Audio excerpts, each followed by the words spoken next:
ఉన్నది, అది ప్లే చేయండి అమ్మ ఒకసారి. రెడ్ బుక్ చూసి ఎందుకు పారిపోతారు? రెడ్ బుక్ చూసి ఎవరు పారిపోలేదు, ఆయన రాజకీయాల నుంచి విరమించాడు. అది ఆయన స్పష్టంగా చెప్పాడు కదా. రెడ్ బుక్ చూసి భయపడేవాడు ఎవ్వడు లేడు. ఆ రెడ్ బుక్ను చూసి నువ్వే భయపడే రోజు వస్తుంది. నీ చేతిలో రెడ్ బుక్ పెట్టుకున్నందుకు పట్టుకున్నందుకు నువ్వే భయపడాల్సినటువంటి పరిస్థితి త్వరలోనే వస్తుందనే విషయాన్ని కూడా గుర్తుపెట్టుకోమని మనవి చేస్తున్నాం. రాసుకోవటం కాదు, ఆయన వేధిస్తున్న వేధింపులకు ప్రజలు తిరుగుబాటు చేసే పరిస్థితి వస్తుంది. ఆయన వాళ్ళ ఎర్ర బుక్ అని చెప్పి దానిలో ఏ పిచ్చి మాటలు రాసుకుని అందరి మీద కేసులు పెట్టి గందరగోళం చేస్తున్నారు కదా. వాటికి ప్రతిఫలం నారా చంద్రబాబు నాయుడు గారి కుమారుడైన లోకేష్ అనుభవించక తప్పదు.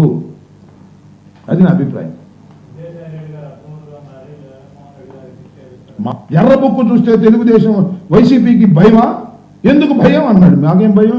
నేను ఇప్పుడో చెప్పా, తిరుపతి మొన్న మీటింగ్ వెళ్ళినప్పుడు, నీ ఎర్ర బుక్ నా కుక్క కూడా భయపడదని చెప్పా. Don't care. నీ ఎర్ర బుక్ భయపడితే అసలు రాజకీయాలు ఎట్లా చేస్తావయ్యా? నీ ఎర్ర బుక్ కోసం భయపడేటువంటి పరిస్థితిలో ఏ ఒక్క కార్యకర్త లేదు. ఎంతమంది జైల్లో వేసినా మేము ముఖవని ధైర్యంతో పోరాడుతున్న సందర్భాలు ఉన్నాయని కూడా మనం. బాలకోటి గారు ఏంటి, వాళ్ళ ఇంట్లో కుక్క కూడా భయపడదట, ఎంతమందినన్నా వేసుకున్నాను, చాలా కాన్ఫిడెంట్గా వాళ్ళు మాట్లాడుతున్నారంటే ఏమీ తప్పులు జరగలేదు అని అనుకోవచ్చా? వర్మ గారు నమస్తే. డిబేట్లో ఉన్న ముగ్గురు మిత్రులు నమస్కారాలు. మీకు మరీ థ్యాంక్స్ శేఖర్ రెడ్డి గారి బాల్ నా వైపు ఇచ్చినందుకు. మీరు అడిగారు కదండి, నేనే సమాధానం చెప్తాను. మీరు అడిగారు కాబట్టి తప్పలేదు.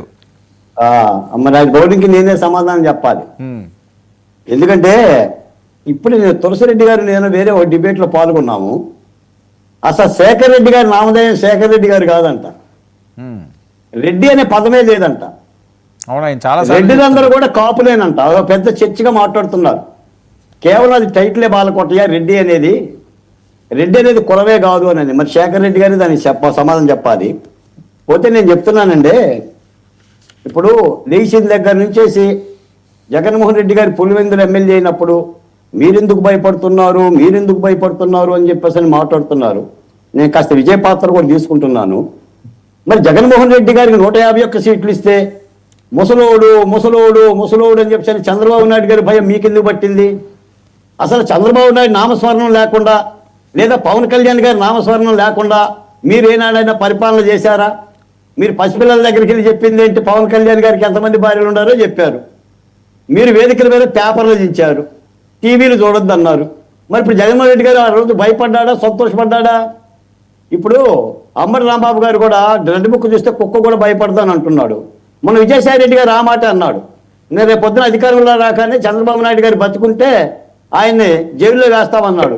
తీరా ఆయనే రాజీనామా చేసేసి వ్యవసాయం చేసుకుంటున్నాను పోయాడు. రేపు అంబటి రాంబాబు గారు కూడా ఏనా రాజీనామా చేసి వెళ్ళిపోతాడు. ఇప్పుడు అసలు మన పార్టీ ఎలా ఉంది, మన పార్టీలో నాయకులు ఎందుకు పోతున్నారు, ఎలా పోతున్నారు, మీరు పశ్చాత్తాపం ప్రకటించుకోవాలి. శేఖర్ రెడ్డి గారు మన ఇప్పుడు కాదు. శేఖర్ రెడ్డి గారు 151 శేఖర్ రెడ్డి గారు 151 సీట్లు వచ్చిన వైసీపీ పార్టీ, లేదా జగన్మోహన్ రెడ్డి గారు లేస్తే మనిషిని కాదు వై నాట్ 175 అన్న పార్టీ ఎందుకు ఇలా కుదేలైంది? మన రాజ్యసభ సభ్యులు ఎందుకు పోతున్నారు, మన ఎమ్మెల్సీలు ఎందుకు పోతున్నారు, మన ఎమ్మెల్యేలు ఎందుకు పోతున్నారు?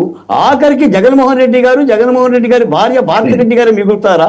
శేఖర్ రెడ్డి గారన్నా ఉంటారా ఉండరా? ఇది మీరు పరీక్షించుకోవాలి. ఇందాక ఒక చక్కని మాట మన వర్మ గారు ఒక లేఖ చదివాడు జనసేన పార్టీది.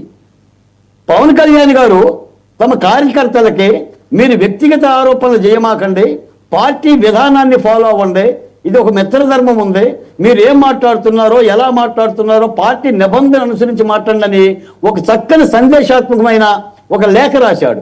ఏనాడైనా మీ టీవీ డిబేట్లో చూడండి, మీకు వచ్చే మహిళలు కానీ మీరు కానీ ఆఖరికి ఆడాళ్ళు కూడా తొడగొడుతున్నారు టీవీ డిబేట్లలో. నేను ఇందాక కూడా చూసా, ఇదే రాయపాటి శైలజ గారి మీద మీ అధికార ప్రతినిధి అంటే ఏం మాట్లాడుతున్నారు? మన వైసీపీ పార్టీ పరువు తెస్తున్నావా, పరువు కాపాడుతున్నావా? ఎందుకంటే ఇక్కడ వ్యక్తిగత అభిప్రాయాలు ఏమి ఉండవు. రాయపాటి శైలజ గారికి ఉండవు, విజయ్కి ఉండవు, నాకు ఉండవు, మీకు ఉండవు. మీరు నలుగురు కూడా 4 పార్టీల తరపున వచ్చిన వాళ్ళు. మీ పార్టీ విధానాలను చెప్పాలి, మీ పార్టీని గౌరవించే విధంగా చెప్పాలి. ఓకే. ఎవరైనా విన్నా కూడా సభాషణ వైసీపీ పార్టీ ఓకే, బాలకోటి గారు, బాలకోటి గారు, మాట్లాడని చెప్పాలి. ఆవిడ అమరావతి ఉద్యమం చేసిన రాయపాటి శైలజ గారు కాదు, ఆయన రావుడిపాటి అరుణ గారు, జనసేన అధికార ప్రతినిధి. మీరు ఇంకా అందులోకి వెళ్ళిపోయినట్టున్నారు మళ్ళీ అమరావతి ఉద్యమంలోకి. ఆ శైలజ గారు అవునవును, లేదు రాయపాటి అరుణ గారే ఇందాక డిబేట్